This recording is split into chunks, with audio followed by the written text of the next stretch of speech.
Center of Excellence in AI for Education. I had announced 3 centers of excellence in artificial intelligence for agriculture, health, and sustainable cities in 2023. Now a center of excellence in artificial intelligence for education will be set up with a total outlay of 500 crores. Expansion of medical education. Our government has added almost 1.1 lakh undergraduate and postgraduate medical education seats in 10 years, an increase of 130%. In the next year, 10,000 additional seats will be added in medical colleges and hospitals towards the goal of adding 75,000 seats in the next 5 years. Daycare cancer centers in all district hospitals. Our government will facilitate setting up of daycare cancer centers in all district hospitals in the next 3 years. 200 centers will be established in 25-26 itself. Strengthening urban livelihoods. Our government has been giving priority to assisting urban poor and vulnerable groups. A scheme for socio-economic upliftment of urban workers will be implemented to help them improve their incomes, have sustainable livelihoods, and a better quality of life. PM Swanidhi scheme has benefited more than 68 lakh street vendors, giving them respite from high-interest informal sector loans. Building on this success, the scheme will be revamped with enhanced loans from banks, UPI-linked credit cards with 30,000 rupees limit, and capacity building support. Social Security Scheme for welfare of online platform workers. Gig workers of online platforms provide great dynamism to the new age services economy. Recognizing their contribution, our government will arrange for their identity cards and registration on the e-Shram portal. They will be provided healthcare under PM Jan Arogya Yojana. This measure is likely to assist nearly 1 crore gig workers.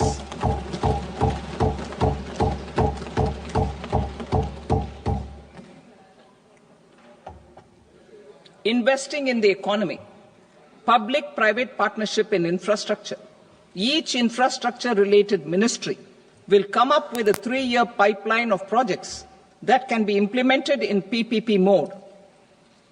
States will also be encouraged to do so and can seek support from the India Infrastructure Project Development Fund, which is a scheme to prepare PPP proposals.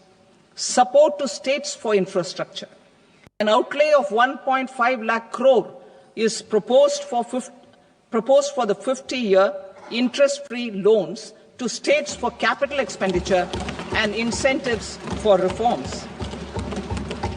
Building on the success of the first asset monetization plan announced in 2021, the second plan for 2025 to 30 will be launched to plow back capital of 10 lakh crore in new projects.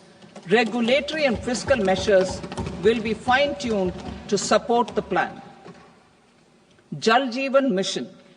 Since 2019, 15 crore households representing 80% of India's rural population have been provided access to portable tap water connections. To achieve 100% coverage, I am pleased to announce the extension of this mission until 2028 with an enhanced total outlay. The mission's focus will be on the quality of infrastructure and O&M of rural piped water supply schemes through Jan Bhagidari.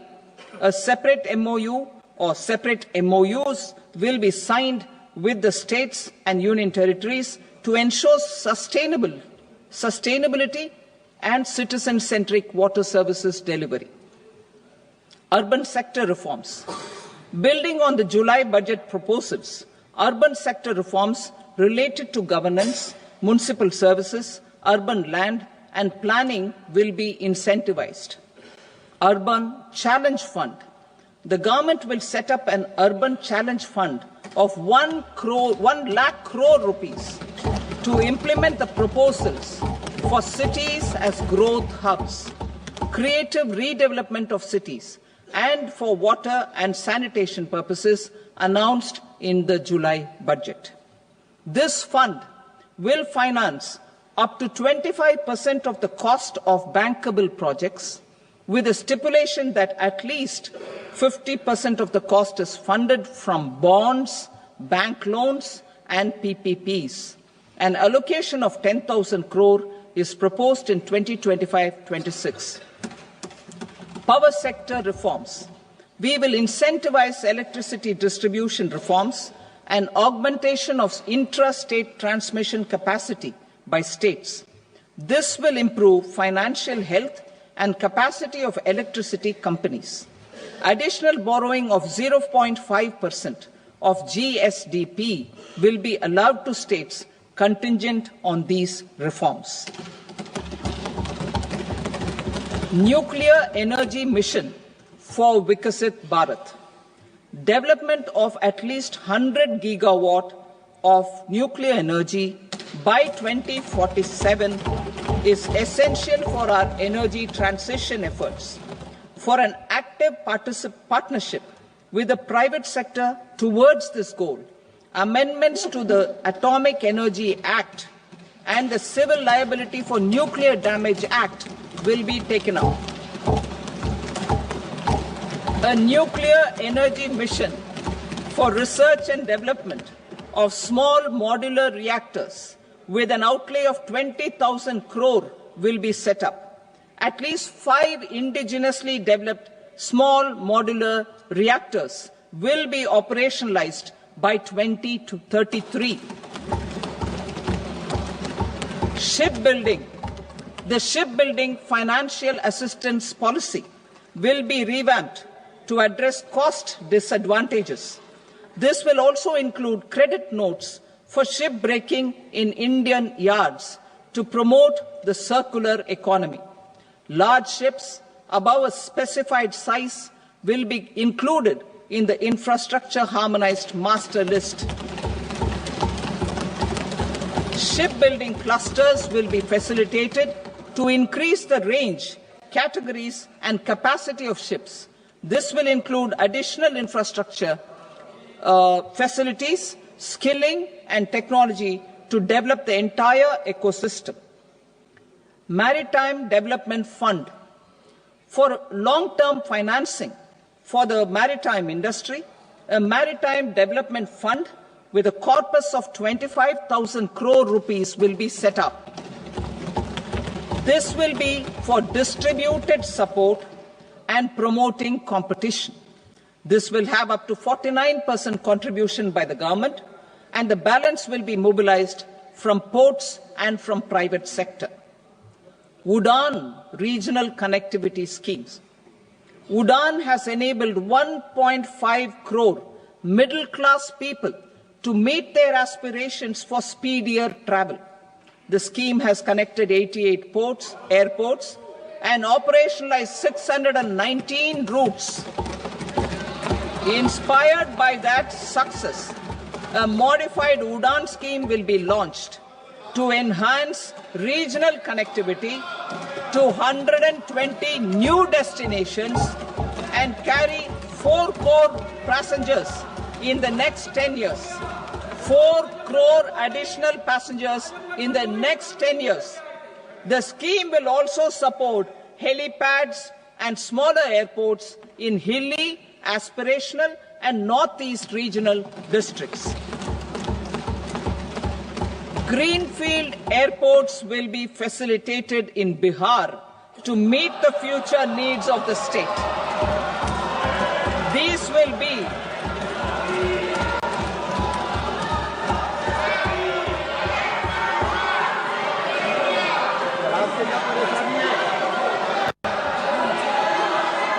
These will be in addition to the expansion of the capacity of Patna Airport and a brownfield airport in Beta. Western Kosi Canal project in Mithilanchal. Financial support will be provided for the Western Kosi Canal ERM project, benefiting a large number of farmers, cultivating over 50,000 hectares of land in the Mithilanchal region of Bihar. Mining sector reforms, including those for minor minerals, will be encouraged through sharing of best practices and institutions of a state mining index. A policy for recovery of critical minerals from tailings will be brought out. Under the special window for affordable and mid-income housing, SWAMI, 50,000 dwelling units in stressed housing projects have been completed and keys handed over to home buyers. Another 40,000 units will be completed in 2025, further helping middle-class families who were paying EMIs on loans taken for apartments while also paying rent for their current dwellings. Building on this success, SWAMI Fund 2 will be established as a blended finance facility with contribution from the government, banks and private investors. This fund of 15,000 crore rupees will aim for expeditious completion of another 1 lakh units. PM Gati Shakti data for private sector. For furthering PPPs and assisting the private sector in project planning, access to relevant data and maps from the PM Gati Shakti portal will be provided. Tourism for employment-led growth. Top 50 tourist destination sites in the country will be developed in partnership with states through a challenge mode. Land for building key infrastructure will have to be provided by the states. Hotels in these destinations will be included in the infrastructure harmonized list. The following measures will be taken for facilitating employment-led growth. Organizing intensive skill development programs for our youth, including in institutes of hospitality management. Providing mudra loans for homestays. Improving ease of travel and connectivity to tourist destinations. Providing performance-linked incentives to states for effective destination management, including tourist amenities, cleanliness, and marketing efforts. And introducing streamlined e-visa facilities along with visa fee waivers for certain tourist groups. Continuing with the emphasis on places of spiritual and religious significance, in the July budget, there will be a special focus on destinations related to the life and times of Lord Buddha. Medical tourism and heal in India. Medical tourism and heal in India will be promoted in partnership with the private sector, along with capacity building and easier visa norms. Investing in innovation. To implement private sector-driven research, development and innovation initiatives announced in the July budget, I am now allocating 20,000 crore rupees for this purpose. A deep tech fund of funds will also be explored to catalyze the next generation startups as a part of this initiative.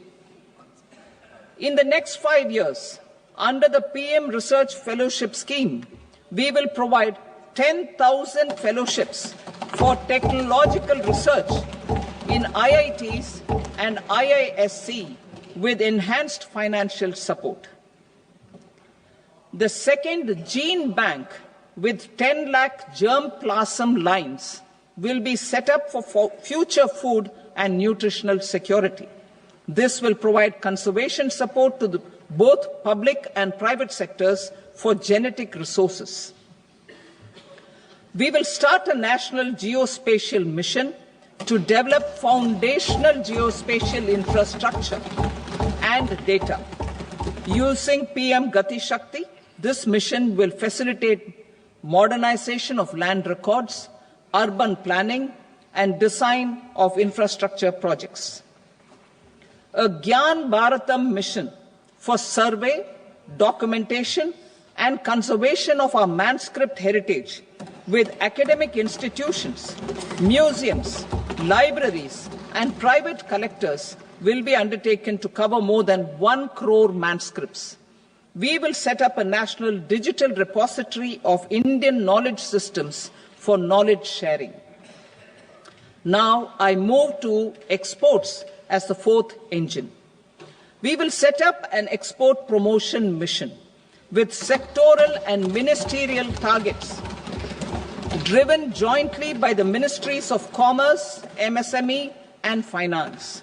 It will facilitate easy access to export credit, cross-border factoring support, support to MSMEs to tackle non-tariff measures in overseas markets.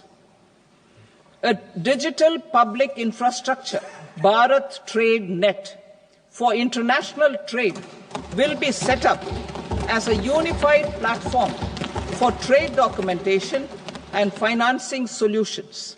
This will complement the Unified Logistics Interface platform. The BTN will be aligned with international practices.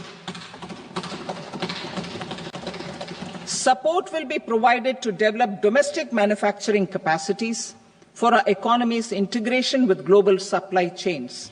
Sectors will be identified based on objective criteria. Facilitation groups with participation of senior officers and industry representatives will be formed for select products and supply chains. Through this, there are huge opportunities related to Industry 4.0, which needs high skills and talent. Our youth have both. Our government will support the domestic electronic equipment industry to leverage this opportunity for the benefit of our youth. A national framework will be formulated as guidance to states for promoting global capability centers in emerging Tier 2 cities. This will suggest measures for enhancing availability of talent and infrastructure, building bylaw reforms, and mechanisms for collaboration with industry. Our government will facilitate upgradation of infrastructure and warehousing for air cargo, including high-value perishable horticultural produce. Cargo screening and customs protocol will be streamlined and made user-friendly. Reforms as the fuel. Over the past 10 years, our government has implemented several reforms for convenience of taxpayers, such as faceless assessment, 2, taxpayer charter, 3, faster returns, 4, almost 99% returns being on self-assessment, and 5, Vivad Se Vishwas scheme.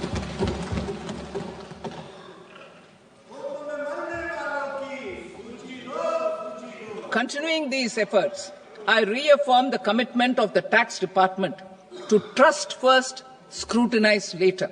I also propose to introduce the new income tax bill next week.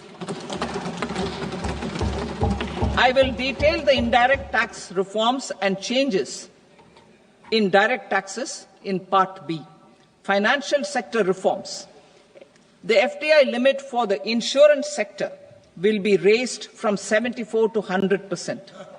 This enhanced limit will be available for those companies which invest the entire premium in India. The current guardrails and conditionalities associated with foreign investment will be reviewed and simplified. The services of India post payment bank will be deepened and expanded in rural areas. NABFID will set up a partial credit enhancement facility for corporate bonds for infrastructure. Public sector banks will develop Grameen Credit Score framework to serve the credit needs of SHG members and people in rural areas. A forum for regulatory coordination and development of pension products will be set up. To implement the earlier announcement on simplifying the KYC processes, the revamped Central KYC Registry will be rolled out in 2025. We will also implement a streamlined system for periodic updating.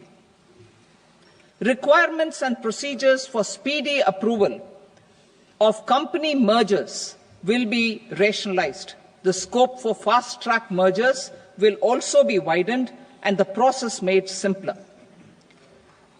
As proposed in the interim budget, we signed bilateral investment treaties with 2 countries in 2024 to encourage sustained foreign investment, and in the spirit of First Develop India, the current model BIT will be revamped and made more investor-friendly. In the last 10 years, in several aspects, including financial and non-financial, our government has demonstrated a steadfast commitment to ease of doing business. We are determined to ensure that our regulations must keep up with technological innovations and global policy developments. A light-touch regulatory framework based on principles and trust will unleash productivity and employment. Through this framework, we will update regulations that were made under old laws. To develop this modern, flexible, people-friendly and trust-based regulatory framework appropriate for the 21st century, I propose 4 specific measures. A high-level committee for regulatory reforms will be set up for a review of all non-financial sector regulations, certifications, licenses, and permissions. The committee will be expected to make recommendations within a year. The objective is to strengthen trust-based economic governance and take transformational measures to enhance ease of doing business, especially in matters of inspection and compliances. States will be encouraged to join in this endeavour.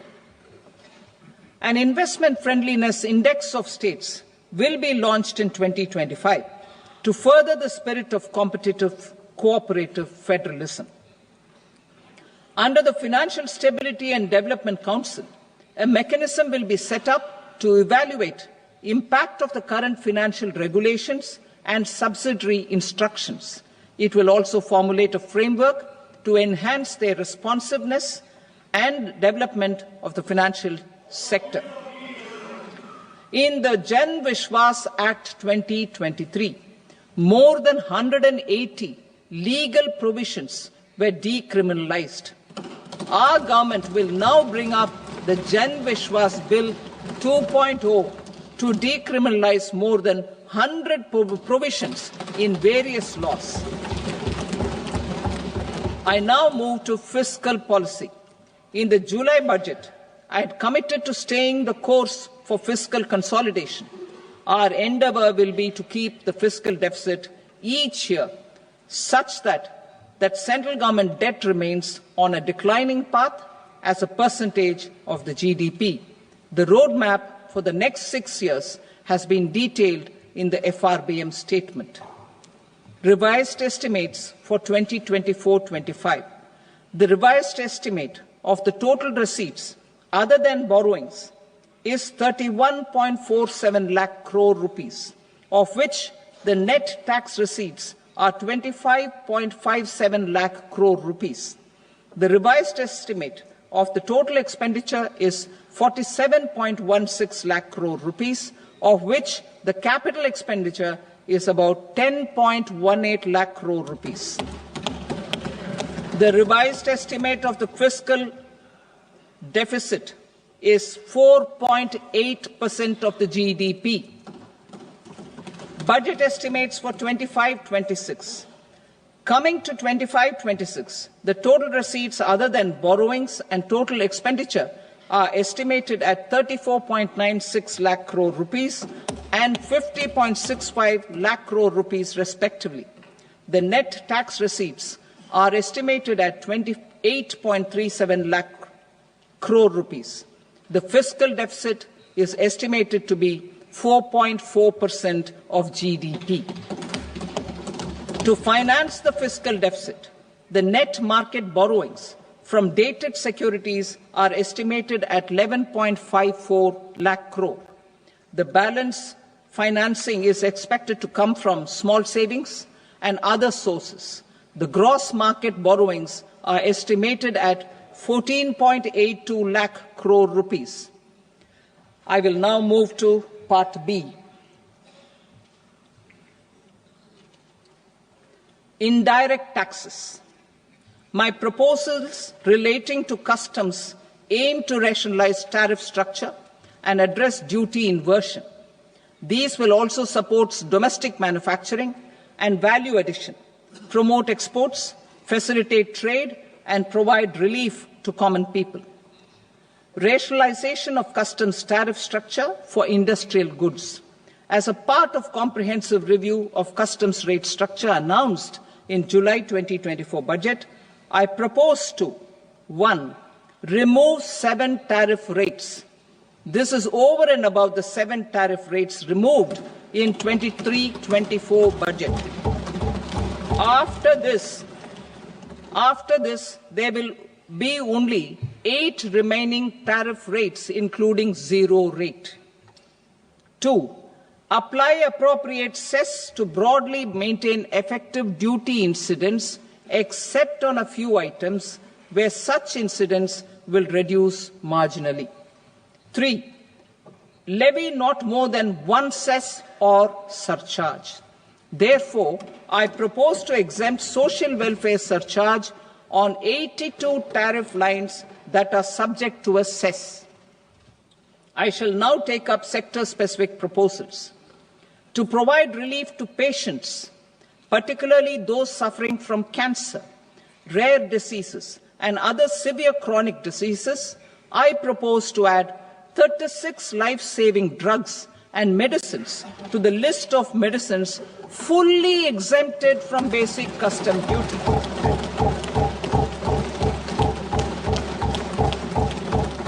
I also propose to add 6 life-saving medicines to the list attracting concessional custom duty of 5%. Full exemption and concessional duty will also respectively apply on the bulk drugs for manufacture of the above. Specified drugs and medicines under patient assistance programs run by the pharmaceutical companies are fully exempt from BCD, provided the medicines are supplied free of cost to the patients. I propose to add 37 more medicines along with 13 new patient assistance programs. Support to domestic manufacturing and value addition. Critical minerals. In the July 2024 budget, I had fully exempted BCD on 25 critical minerals that are not domestically available. I had also reduced BCD of 2 other such minerals to provide a major fillip to their processing, especially by MSMEs. Now, I propose to fully exempt cobalt powder and waste, the scrap of lithium-ion battery, lead, zinc, and 12 more critical minerals. This will help secure their availability for manufacturing in India and promote more jobs for our youth. To promote domestic production of technical textile products such as agro-textiles, medical textiles, and geotextiles at competitive prices, I propose to add 2 more types of shuttle-less looms to the list of fully exempted textile machinery. I also propose to revise the BCD rate on knitted fabrics covered by 9 tariff lines from 10 or 20 to 20% or 115 rupees per kg, whichever is higher. Electronic goods, in line with our Make in India policy and to rectify inverted duty structure, I propose to increase the BCD on interactive flat panel display from 10% to 20% and reduce the BCD to 5% on open cell and other components. In 23-24 budget, for the manufacture of open cells of LCD, LED TVs, I had reduced the BCD on parts of open cells from 5% to 2.5%. To further boost the manufacture of such open cells, the BCD on these parts will now stand exempted. Lithium-ion battery. To the list of exempted capital goods, I propose to add 35 additional capital goods for EV battery manufacturing and 28 additional capital goods for mobile phone battery manufacturing. This will boost domestic manufacture of lithium-ion batteries, both for mobile phones and for electric vehicles. Shipping sector. Considering that shipbuilding has a long gestation period, I propose to continue the exemption of BCD on raw materials, components, consumables, or parts for the manufacture of ships for another 10 years.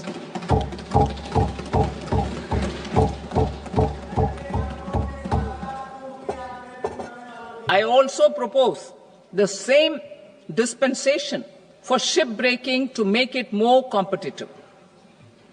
Telecommunication.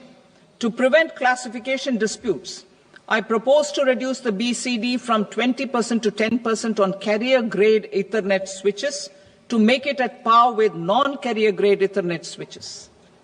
Export promotion.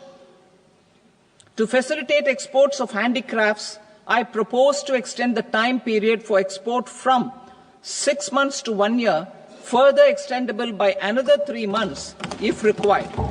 I also propose to add 9 items to the list of duty-free inputs. Leather sector. I propose to fully exempt BCD on wet blue leather to facilitate imports for domestic value addition and employment. I also propose to exempt crust leather from 20% export duty to facilitate exports by small tanners. Marine products. To enhance India's competitiveness in the global seafood market, I propose to reduce BCD from 30% to 5% on frozen fish paste, surimi, for manufacture and export of its analog products. I also propose to reduce BCD from 15% to 5% on fish hydrolysates for manufacture of fish and shrimp feed.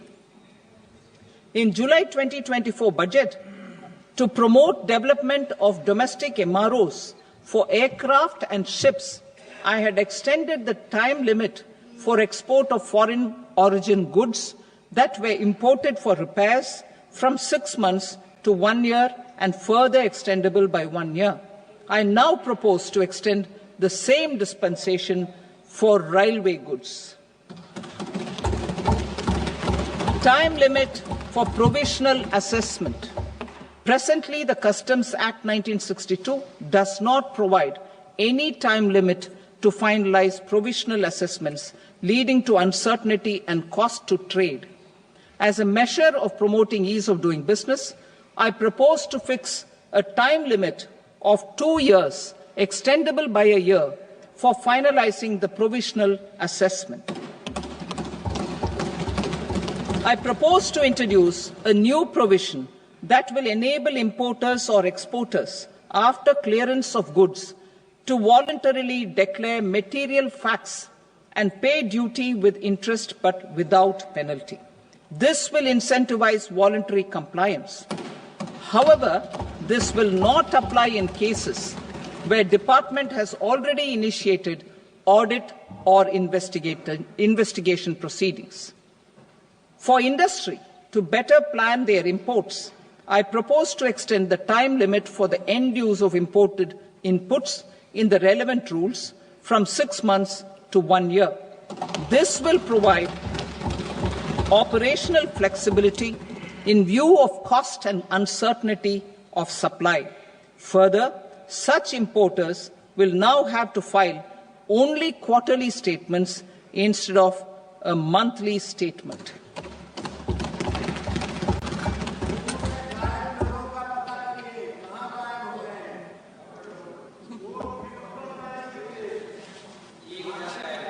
I now come to my direct tax proposals. In Part A, I have briefly underlined taxation reforms as one of key reforms to realize our vision of Vikasit Bharat. In respect of criminal law, our government had earlier ushered in Bharatiya Nyaya Sanhita, replacing Bharatiya Danda Sanhita. I am happy to inform this august House and the country that for new income tax bill will carry forward the same spirit of Nyaya in its drafting as well. The new bill will be clear and direct in text, with close to half of the present law in terms of both chapters and words. It will be simple to understand for taxpayers and tax administrators, leading to tax certainty and reduced litigation. Reforms, however, are not a destination. They are means to achieve good governance for our people and economy. Providing good governance primarily involves being responsive. The Tirukural captures this in verse 542, which reads, "Vaanokki vaazhum ulagallam, mannavan kol nokki vaazhum kudi," meaning, just as the living beings live expecting rains, citizens live expecting good governance. Our government is committed to keeping an ear to the ground and a finger on the pulse and responding while balancing our national building efforts.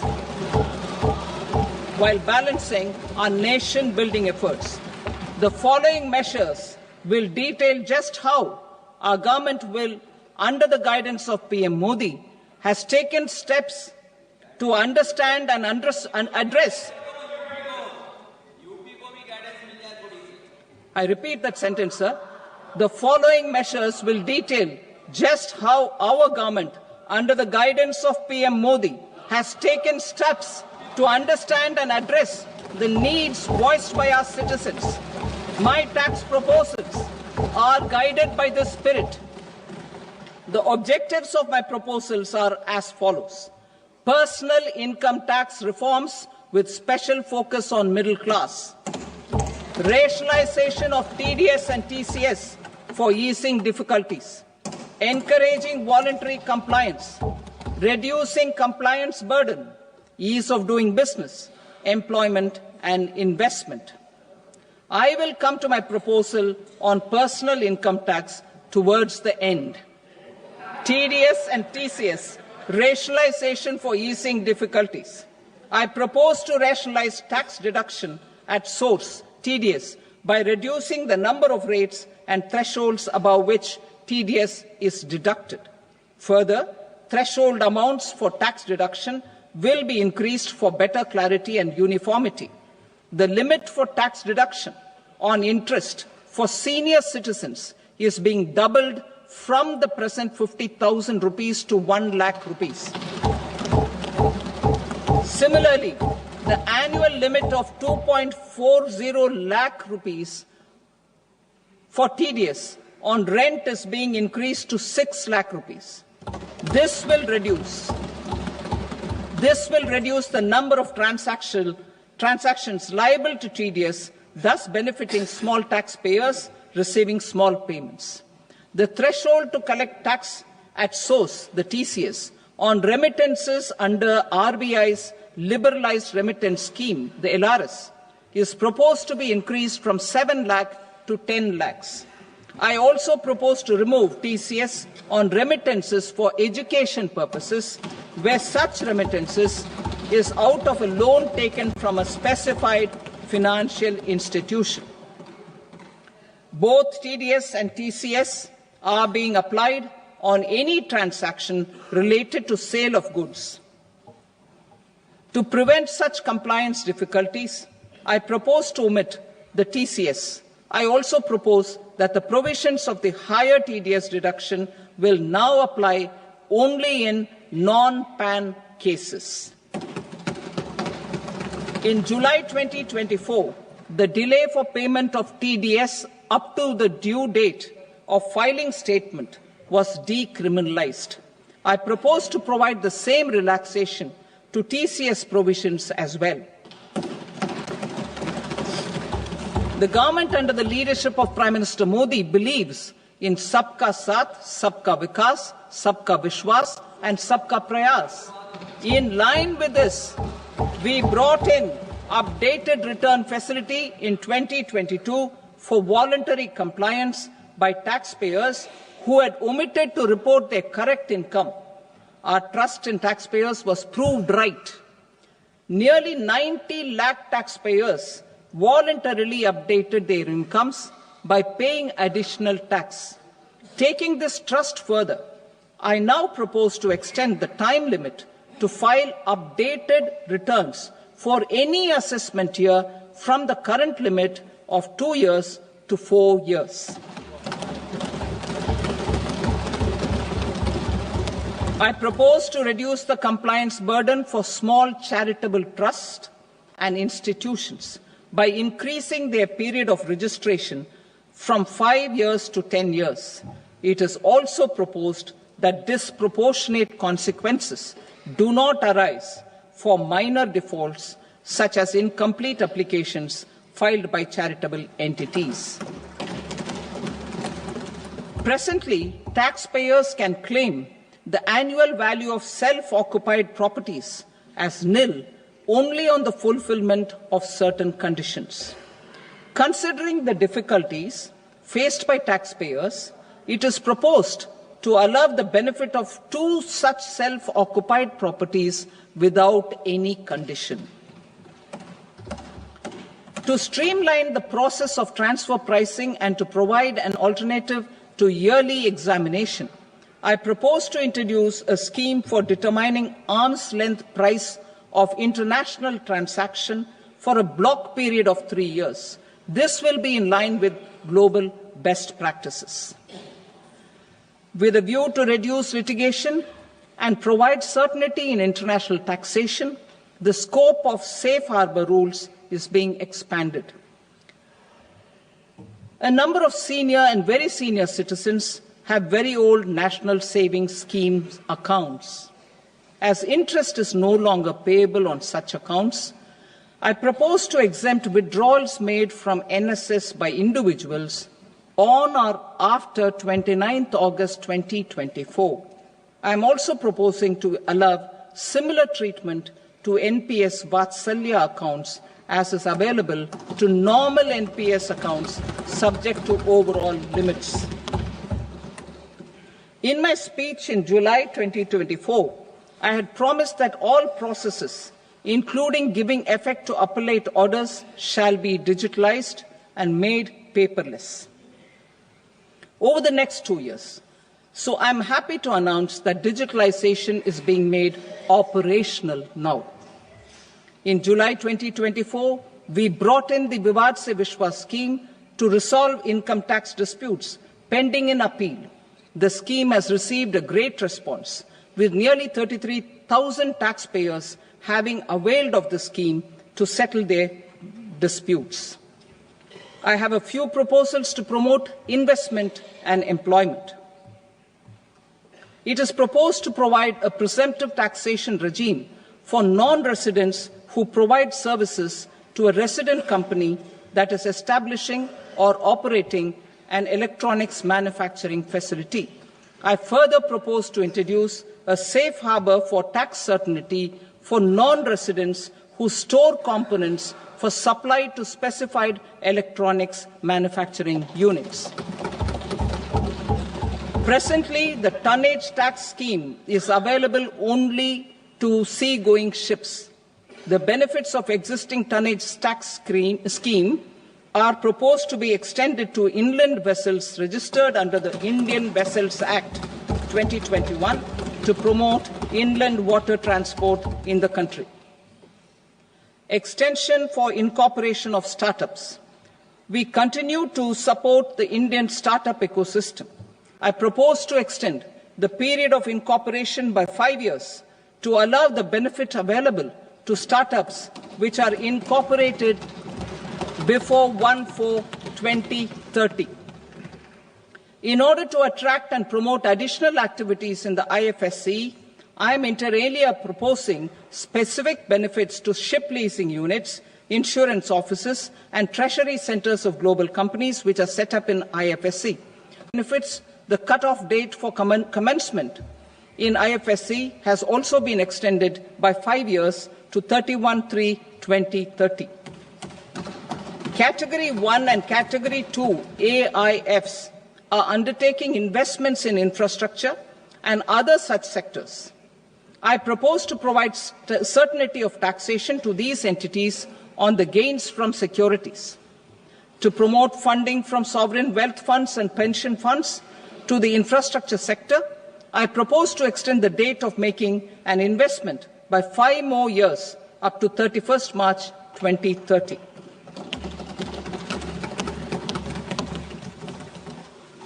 Personal income tax reforms with special focus on middle class. Democracy, demography, and demand are the key support pillars in our journey towards Vikasit Bharat. The middle class provides strength for India's growth. This government, under the leadership of Prime Minister Modi, has always believed in the admirable energy and ability of the middle class in nation building. In recognition of their contribution,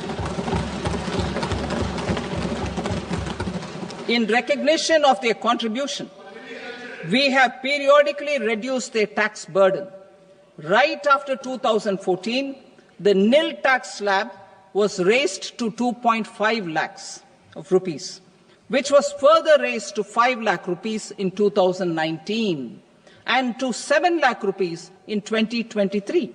This is reflective of our government's trust on the middle class taxpayers. I am now happy to announce that there will be no income tax payable up to income of 12 lakh rupees.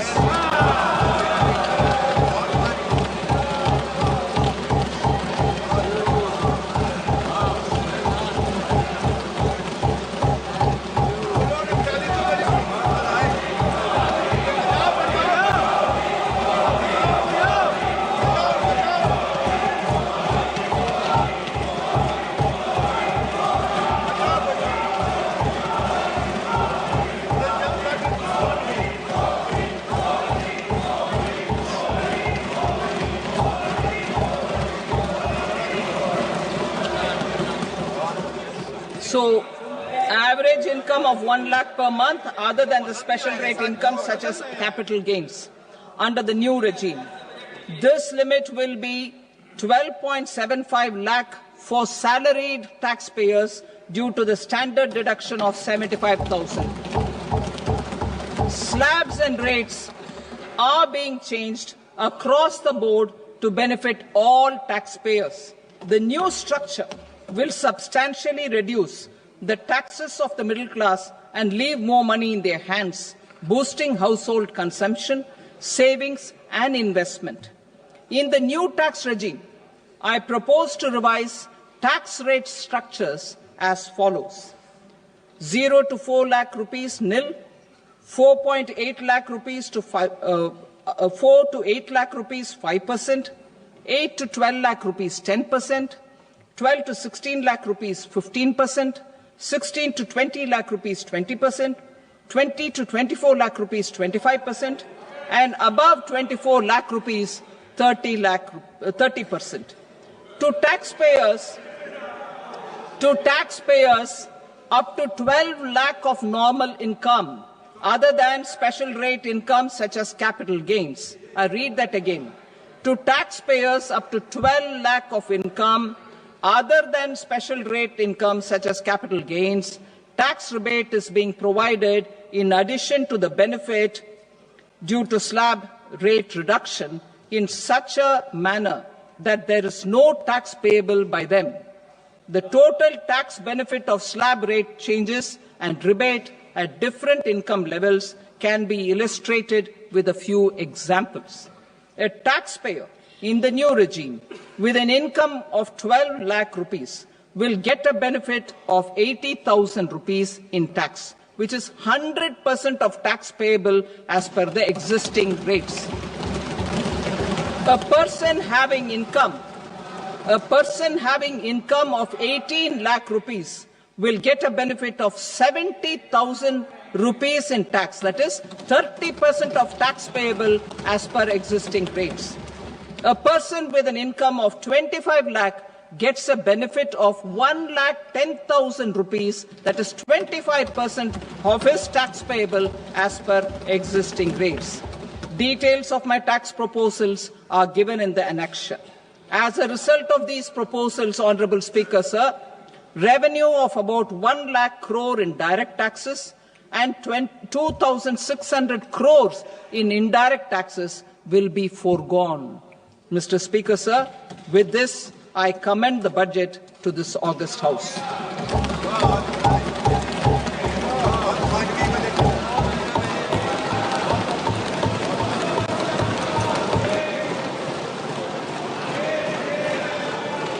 Item number 2, Srimati Nirmala Sitharaman. Sir, with your permission, I rise to lay on the table the following statements under Section 3(1) of the Fiscal Responsibility and Budget Management Act 2003, medium-term fiscal policy cum fiscal policy strategy statement and macroeconomic framework statement. Item number 3, Srimati Nirmala Sitharaman. Sir, with your permission, I rise to move for leave to introduce the Finance Bill